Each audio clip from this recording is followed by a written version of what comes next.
Hello friends, welcome to sweet memories. Upcoming రివ్యూలోకి వెళ్ళిపోదాం.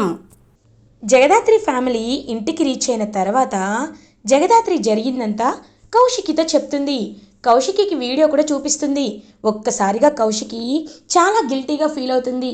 దాత్రి, ఈ విషయం అక్కడే చెప్పుంటే అమ్మాయికి సారీ చెప్పేదాన్ని కదా అని అంటుంది. లేదు వదిన, తనకేదో అర్జెంట్ పని ఉందని చెప్పి వెళ్ళిపోయింది. ఈసారి కలిసినప్పుడు ఖచ్చితంగా ఇంటికి తీసుకొస్తాను అని అంటుంది జగదాత్రి. పాపం ఎంత ఫీల్ అయిందో ఏంటో అని చేసిన తప్పుకి పశ్చాత్తాపడుతూ ఉంటుంది కౌశికి. అసలు మరి బాబుని కిడ్నాప్ చేయించాలనుకుంది ఎవరు అని అడిగేసరికి ఎవరో కాదు, మీ అత్తయ్య ఆదిలక్ష్మి వదిన అని అంటుంది దాత్రి. ఒక్కసారిగా కౌశికి షాక్ అయిపోతుంది. ఏంటి, అత్తయ్య గారా అని అంటారు. అవును వదిన, ఆదిలక్ష్మి పిన్నే ఇదంతా చేయించారు. కానీ ఆవిడ ఇంకా మిమ్మల్ని నమ్మటం లేదు. డిఎన్ఏ రిపోర్టుల్లో ఎలా వచ్చిందో అదే కరెక్ట్ అనుకుంటుంది. ఆవిడతో మీరు ఒకసారి మాట్లాడాలి అని చెప్పి దాత్రి అంటుంది. ఖచ్చితంగా, కానీ అత్తయ్య ఇంకా బాబుని తన వారసుడిగా తన మనవడిగా అనుకోకపోవడమే నాకు చాలా బాధగా ఉందని పాపం కౌశికి బాధపడుతుంటే జగదాత్రి అండ్ కేదార్ ఓదారుస్తారు. ఇది ఇలా ఉండగా గుడిలో కౌశికిని కాపాడిన అమ్మాయి, బాబుని కాపాడిన అమ్మాయి శివాని తన అనాథ శరణాలయానికి వెళ్తుంది. వెళ్ళేసరికి అప్పుడే తన వస్తువులు, బ్యాగ్ మొత్తం విసిరిగొట్టేస్తూ ఉంటారు ఆ వార్డెన్. ఒక్కసారిగా షాక్ అయిపోతుంది ఆ అమ్మాయి. ఏమైంది, ఎందుకు ఇలా చేస్తున్నారో అని అడుగుతుంది. ఈ వీడియో చూశాక కూడా నిన్నిక్కడ ఎలా ఉంచుతామనుకుంటున్నావు? చిన్న పిల్లాన్నే కిడ్నాప్ చేయాలనుకున్నావు, అలాంటిది నువ్వెన్ని దొంగతనాలు చేస్తావు? అందుకే ఇలాంటి అనాథ శరణాలయంలో కేవలం మంచి వాళ్ళకి మాత్రమే చోటు ఉంటుంది, నీలాంటి దొంగకి చోటు ఉండదని చెప్పి ఇంకా తన వస్తువులన్నీ విసిరేస్తుంటే అప్పుడే ఒక పెద్ద ట్విస్ట్ రివీల్ అవుతుంది. ఇంకా అలా సుహాసిని ఫోటో తీసుకొని ఇంకా గుండెలకి హత్తుకుంటుంది ఆ అమ్మాయి శివాని. శివాని ఎవరో కాదు, కేదార్ సొంత చెల్లెలు, సుహాసిని కన్న బిడ్డ. సుహాసినికి కేదార్ మాత్రమే కాదు, ఒక కూతురు కూడా ఉంది. ఆ కూతురే కౌశికి బాబుని కాపాడిన అమ్మాయి శివాని. ఒక్కసారిగా ఇంకా అలా సుహాసిని ఫోటోని చూస్తూ, అమ్మా, నేనే తప్పు చేయలేదన్నా, వీళ్ళు నమ్మటం లేదు. నేను అనాథగా ఎందుకు ఉన్నానో అర్థం కావటం లేదు. నాన్న ఎక్కడున్నాడో తెలీదు, ఎవరైనా తోడబుట్టిన వాళ్ళు ఉన్నారో లేదో కూడా తెలీదు. కానీ ఆడపిల్లగా ఈ జీవితాన్ని అనుభవించక తప్పటం లేదు, నరకం అనుభవిస్తున్నాను. కానీ ఏదో ఒక ఆశ, ఎప్పటికైనా మా నాన్న దగ్గరికి చేరుతానని చిన్న ఆశ అని కన్నీళ్ళు తుడుచుకుంటూ బ్యాగ్ పట్టుకొని అలా ఇంకా నడుచుకుంటూ వెళ్తూ ఉంటుందన్నమాట పాపం కేదార్ వాళ్ళ చెల్లెలు శివాని. ఇంకలా అప్పుడే రాత్రి అయిపోతుంది, నైట్ అవుతుంది. జేడీకేడి ఒక ప్రాబ్లం, ఒక కేసు సాల్వ్ చేయడానికని జీప్లో బయలుదేరతారు. హలో, గంగాధర్ని సేఫ్ ప్లేస్కి రీచ్ చేశారా? ఎందుకంటే మినిస్టర్ తాయారు ఇన్ఫ్లుయెన్స్తో తను ఎక్కడ ఉంటున్నాడో తెలుసుకోవాలనుకుంటుంది.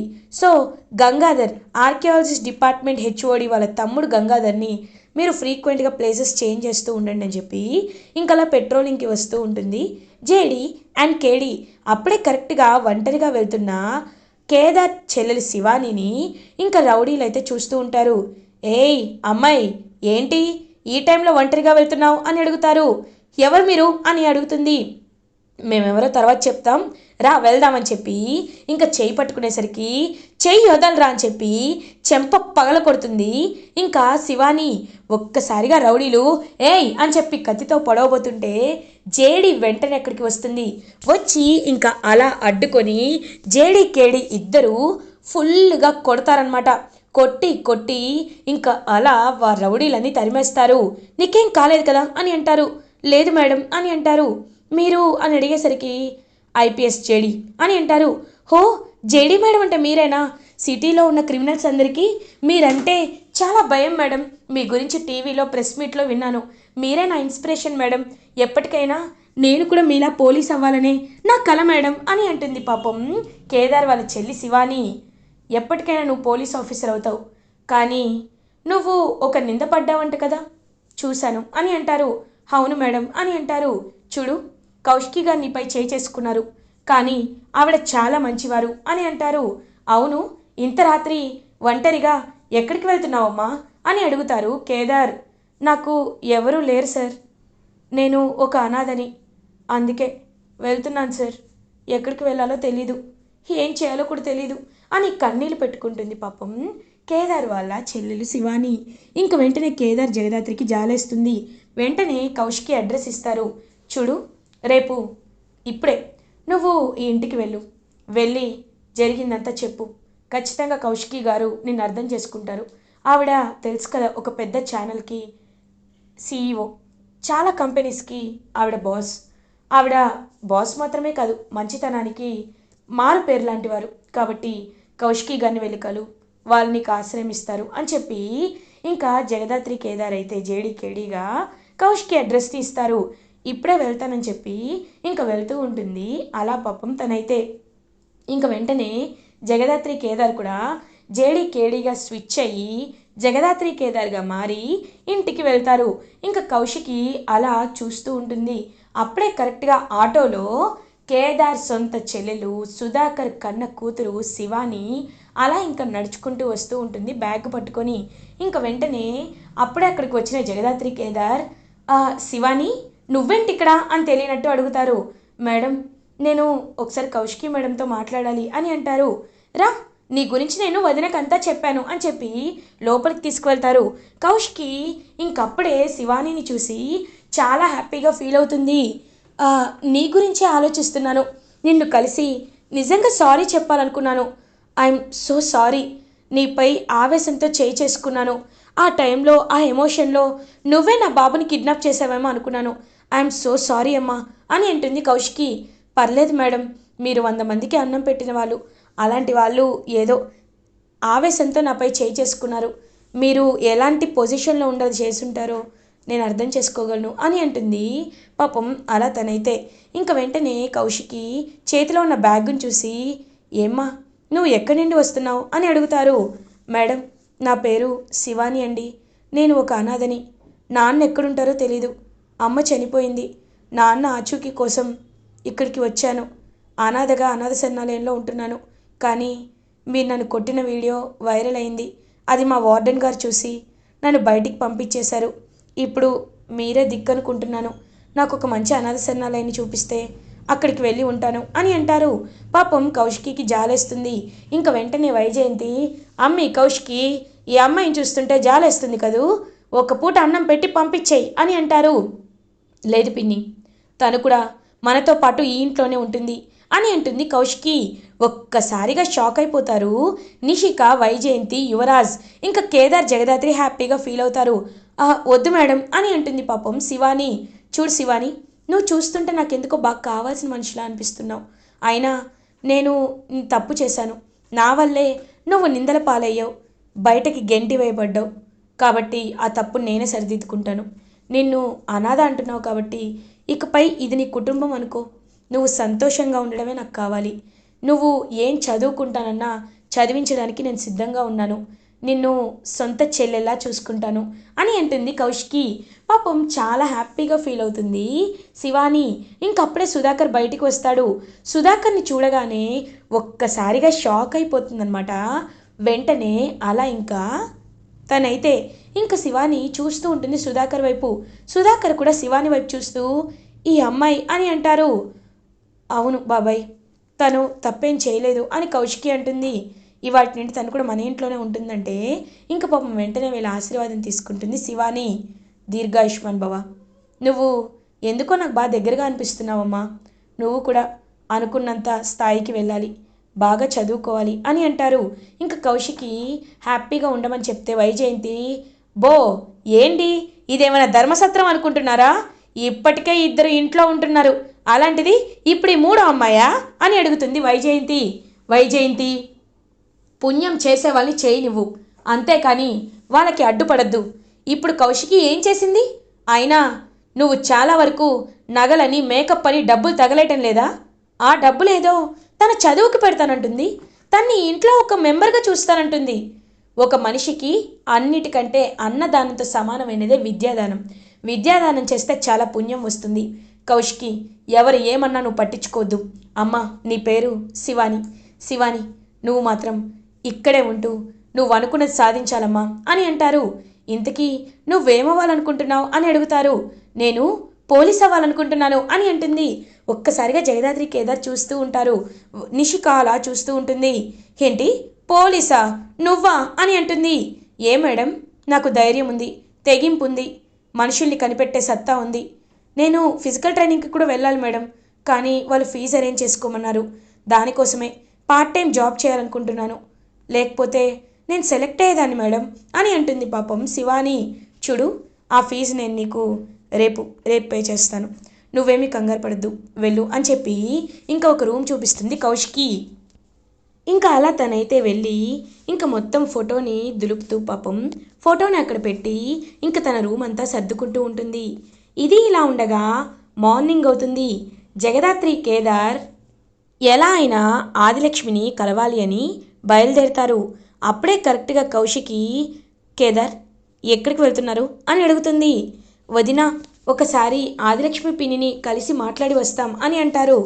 అక్కర్లేదు, సురేష్ కాల్ చేశాడు, వాళ్ళు ఎక్కడికి వస్తున్నారంట అని అంటారు. హో అవునా అని అనేలోపు ఇంకా ఆదిలక్ష్మి అండ్ సురేష్ ఇద్దరు కలిసి వస్తారనమాట ఇంటికి. ఆదిలక్ష్మి ఇంకా అలా చూస్తూ ఉంటుంది. వెంటనే సురేష్ అయితే ఇంకా వెంటనే కౌశికి దగ్గరికి వచ్చి, కౌశికి, నువ్వు చెప్పింది నిజమా? అమ్మ ఇంతటి సాహసం చేసిందా అని అంటారు. మా దగ్గర ప్రూఫ్ కూడా ఉందన్నయ్య అని అంటుంది దాత్రి. ఏంటమ్మా, ఏంటి నువ్వు చేసిన పని? వాడు నా కొడుకు అని చెప్తున్నాను కదా, వాళ్ళు నిరూపించారు కదా, అయినా నీకింత మొండితనం ఏంటి, చాదస్తం ఏంటి అని అడుగుతాడు. అలా ఇంకా కోపంగా సుధాకర్ సురేష్, ఏం చేయమంటావురా, ఏం చేయమంటావు? వాడు నా వారసుడు కాదు. వారసుడైతే డిఎన్ఏ రిపోర్ట్స్లో పాజిటివ్ వస్తుంది కదరా, నెగిటివ్ ఎందుకు వస్తుంది? ఎందుకు వస్తుంది అని అడుగుతుంది ఆదిలక్ష్మి. వాడు నా వారసుడు కాడు అని గట్టిగా అంటుంది. ఇంకా కావాలనే ఆదిలక్ష్మి అమ్మా అని గట్టిగా అరుస్తాడు సురేష్. ఒక్కసారిగా షాక్ అయిపోతుంది ఆదిలక్ష్మి. కౌశికి చూస్తూ ఉంటుంది. అత్తయ్య, బాబు మా బిడ్డే అని నిరూపించుకోవడానికి ఉన్న అన్ని రుజువులు మీకు చేసేశాం, అయినా మీరు మాత్రం నమ్మటం లేదు. నిజంగా ఎలా నిరూపించుకోవాలో కూడా నాకు అర్థం కావటం లేదు అత్తయ్య అని అంటుంది కౌశికి. ఇంకా వెంటనే సుధాకర్కి ఒక ఆలోచన వస్తుంది. ఇంకా అలా సుధాకర్ అయితే ఒక్క నిమిషం అమ్మ అని చెప్పి తన రూమ్లోకి వెళ్ళి ఇంకా అలా కొన్ని ఫొటోస్ అయితే తీసుకొని వస్తారు. ఇంకా ఫొటోస్ని చూస్తూ ఉంటారనమాట. ఏంటన్నయ్య గారు ఇవి అని అడుగుతుంది ఆదిలక్ష్మి. చూడమ్మా ఆదిలక్ష్మి, మా ఇంటి వారసులకి ఎవరికైనా ఇక్కడ స్వస్తిక్ సింబల్ అనేది ఉంటుంది. అది పచ్చబొట్టుగా ఆనవాయితీగా మాకు తరతరాల నుండి వస్తుంది. ఈ ఇంటి వారసులు అనడానికి అదొక రుజువుగా ఒకప్పట్లో నుండే ఆ పచ్చబొట్టుని అందరూ వారసత్వంగా పొందుతున్నారు. నాకుంది, తర్వాత నా కొడుకు యువరాజుకి కూడా ఉంది, కానీ ఆ తర్వాత కౌశికి కూడా మా ఇంటి వారసత్వమే కాబట్టి కౌశికి కొడుక్కి కూడా ఉండాల్సిందే. ఒకసారి చూడండి అని చూపిస్తారు సుధాకర్. చూడగానే ఇంకా క్లియర్గా ఆ స్వస్తిక్ సింబల్ అయితే ఉంటుంది. ఒక్కసారిగా ఆదిలక్ష్మి షాక్ అయిపోతుంది. డిఎన్ఏ చేపిస్తానన్నా నమ్మటం లేదు, ఈ రుజువు కూడా చూపిస్తానన్నా నమ్మకపోతే ఇంకా మేమేమీ చేయలేమమ్మా అని అంటారు సుధాకర్. ఒక్కసారిగా ఆదిలక్ష్మి షాక్ అయిపోతుంది. ఇంకా వెంటనే కౌశికి దగ్గరికి వచ్చి, కౌశికి, ఇన్నాళ్ళు నిన్ను చాలా బాధ పెట్టాను, కొడుకుని నీ కొడుకు కాదు అని నిన్ను చాలా ఇబ్బంది పెట్టాను, నన్ను క్షమించమ్మా అని అంటారు. చూడండి అత్తయ్య, ఇప్పటికైనా మీరు నిజాన్ని అర్థం చేసుకున్నారు, నాకు అదే చాలు అని అంటారు వెంటనే కౌశికి. ఇంకా వెంటనే ఆదిలక్ష్మి ఆ మనవడిని ఎత్తుకొని ఇంకా ముద్దులాడుతూ, వీడు నా మనవడే, నన్ను క్షమించరా, మీ నాన్నమ్మ నిన్ను చాలా బాధ పెట్టింది, సురేష్ నేను నిన్ను బాధ పెట్టాను, క్షమించు అని చెప్పి ఇంకా చాలా ఏడుస్తూ పశ్చాత్తాపడిపోతూ ఉంటుందన్నమాట ఆదిలక్ష్మి. ఇప్పటికైనా మీరు అర్థం చేసుకున్నారు, అదే చాలు పిన్ని గారు అని ఎంతో హ్యాపీగా చూస్తూ ఉంటుంది. ఇంకా అలా జగదాత్రి అండ్ కేదార్ అలా ఇంకా కౌశికి ప్రాబ్లమ్ని సాల్వ్ చేసి అండ్ తన ఇంట్లోనే తన చెల్లెలు తిరిగి ఇంటికి రావడంతో ఇంకా కేదార్ అయితే హ్యాపీగా ఫీల్ అవుతాడు. ఇదంతా దూరం నుండి చూస్తున్న కేదార్ చెల్లెలు కూడా హ్యాపీగా ఫీల్ అవుతుంది. ఇది ఇలా ఉండగా కేదార్ వాళ్ళ చెల్లెలు తన రూమ్కి వచ్చి అంతా ఇంకా సర్దుకుంటూ ఉంటుంది. వాళ్ళ అమ్మ ఫోటోని చూస్తూ పాపం మురిసిపోతూ, అమ్మ నీ ఫోటోని ఎలా అయినా ఫ్రేమ్ చేయించాలి, కానీ నాకు ఇక్కడ ఏమీ తెలియదు కదా అని చుట్టూ చూస్తూ ఉంటుంది. అప్పుడే జగదాత్రి టిఫిన్ తీసుకొని కేదార్ వాళ్ళ చెల్లెల దగ్గరికి వస్తుంది. శివాని అని పిలుస్తుంది. రండి అని చెప్పి ఇంకా పాపం కేదార్ జగదాత్రి ఇద్దరు అలా తన రూమ్కి వెళ్తారు. అవును, ఈ ఇల్లు నీకు కాస్త కొత్తగా ఉంటుంది కదా అని అంటుంది. అవును, చాలా కొత్తగా ఉంది, ఏం చేయాలో కూడా అర్థం కావట్లేదు. రేపటి నుండి కాలేజ్కి వెళ్తాను కదా, అప్పుడు హ్యాపీగా చదువుకొని మా అమ్మకి ఇచ్చిన మాటను నిలబెట్టుకుంటాను అని అంటుంది కేదార్ వాళ్ళ చెల్లెలు. అవునా, మీ అమ్మగారికి ఇచ్చిన మాటని నువ్వు ఖచ్చితంగా నిలబెట్టుకుంటావు అని పాపం హ్యాపీగా జగదాత్రి తన తలపై చేయి వేసి నిమురుతూ ఉంటుంది. అప్పుడే కరెక్ట్గా కేదార్, చూడమ్మా, నీకు ఎలాంటి సమస్య రాకుండా మేము చూసుకుంటాం. అవును, చేతిలో అదేంటి అని అడుగుతారు. ఇది మా అమ్మ ఫోటో ఫ్రేమ్ అన్నా, అందుకే దీన్ని ఎలా అయినా ఫ్రేమ్ తీసుకురావాలి. వాళ్ళు నన్ను అనాథ శరణాలయాన్ని గెంటేసినప్పుడు ఈ ఫోటో కింద పడిపోయింది అని అంటుంది శివాని. అవునా, ఏది అని చెప్పి కేదార్ చూడగానే ఒక్కసారిగా కేదార్ షాక్లో ఉండిపోతాడు. జగదాత్రి, కేదార్ ఏమైంది కేదార్ అని అడుగుతుంది. ఇంకా వెంటనే ఆ ఫోటో చూడగానే Suhasini photo, Sudhakar first wife and Kedar వాళ్ళ అమ్మ సుహాసిని ఫోటో అక్కడ ఉండేసరికి ఒక్కసారిగా షాక్ అయిపోతారు జగదాత్రి అండ్ కేదార్. ఈవిడా అని అంటుంది జగదాత్రి. అవును, తను మా అమ్మ వదిన అని అంటుంది కేదార్ వాళ్ళ చెల్లెలు. ఒక్కసారిగా జగదాత్రి కేదార్ షాక్ అయిపోతారు. ఇంకా కేదార్ వెంటనే అమ్మ అని అనేలోపు జగదాత్రి కేదార్ని బయటికి తీసుకువచ్చేస్తుంది. దాత్రి, నాకు నాకు చెల్లెలు ఉండేదని ఎవరో చెప్పారు, గుర్తుందా? తనే తనే నా చెల్లెలు దాత్రి, నాకు అర్థమైంది అని పాపం చాలా హ్యాపీగా ఫీల్ అవుతాడు కేదార్. కేదార్, ఈ విషయాన్ని ఇంట్లో చెప్పొచ్చు కేదార్, కానీ ఇప్పుడు వద్దు. ఎందుకంటే నిన్నే ఎలా అయినా ఇంటికి దూరం చేయాలని, వారసుడిగా నిన్ను బ్రతకనివ్వకూడదని యువరాజ్ ఇప్పటికే చాలా ప్లాన్లు వేస్తున్నాడు. అలాంటిది ఇప్పుడు తను కూడా ఈ ఇంటి వారసురాలని, నీ చెల్లెలని తెలిస్తే వాళ్ళు ఊరుకోరు. యువరాజ్, నిషి, వైజయంతి అత్తయ్య తన్ని రోజు టార్చర్ చేస్తూనే ఉంటారు. వద్దు, ఇన్నాళ్ళు అమ్మ ఎవరు తెలియక, నాన్న ఎవరు తెలియక చాలా కష్టాలు పడింది. అనాథ శరణాలయంలో చాలా బాధపడుతూ ఎవరు లేరనే ఒంటరితనంలో తనలో తనే సతమతమైపోయింది. అలాంటిది ఇప్పుడు కౌశికి వదిన తనకు ఒక ఆశ్రయాన్ని ఇచ్చారు. అలాంటప్పుడు ఇప్పుడు తనకి నిజాన్ని తెలియచేసి కన్న తండ్రి కళ్ళెదురుగా ఉన్నా తన్ని కూతురుగా ఒప్పుకోవట్లేదని నువ్వు పడే నరకాన్ని ఆ అమ్మాయికి ఇవ్వద్దు అని అంటుంది పాపం దాత్రి. ఒక్కసారిగా జగదాత్రి వైపు చూస్తాడు కేదార్. దాత్రి, నువ్వు చెప్పేది నిజమే దాత్రి. అవును, నేను అనుభవించిన నరకం నా చెల్లెలు అనుభవించకూడదు. సరైన సాక్ష్యాలు దొరికిన తర్వాతే తను నా చెల్లెలని ఇంట్లో చెప్తాను, నాన్నకు చెప్తాను అని పాపం ఎమోషనల్గా ఫీల్ అవుతాడు కేదార్. ఇంకా అలా అతి పెద్ద నిజాన్ని తెలుసుకున్న కేదార్ అయితే వాళ్ళ చెల్లెల వైపు చూస్తూ మురిసిపోతూ అమ్మలాగే ఉంది అని అనుకుంటూ పాపం వాళ్ళ చెల్లెలని నిజాన్ని బయట పెట్టకుండా మనసులోనే దాచుకుంటాడు కేదార్. ఎలా అయినా ఈ సాక్ష్యాలని మనం సంపాదించాలి. నేను సుధాకర్ గారి వారసున్నే, తను సుధాకర్ గారి వారసురాలే అని సాక్ష్యాలు సంపాదిస్తాను దాత్రి అని కాన్ఫిడెంట్గా చెప్తాడు కేదార్. కేదార్ వైపు ప్రేమగా చూస్తూ ఉంటుంది జగదాత్రి.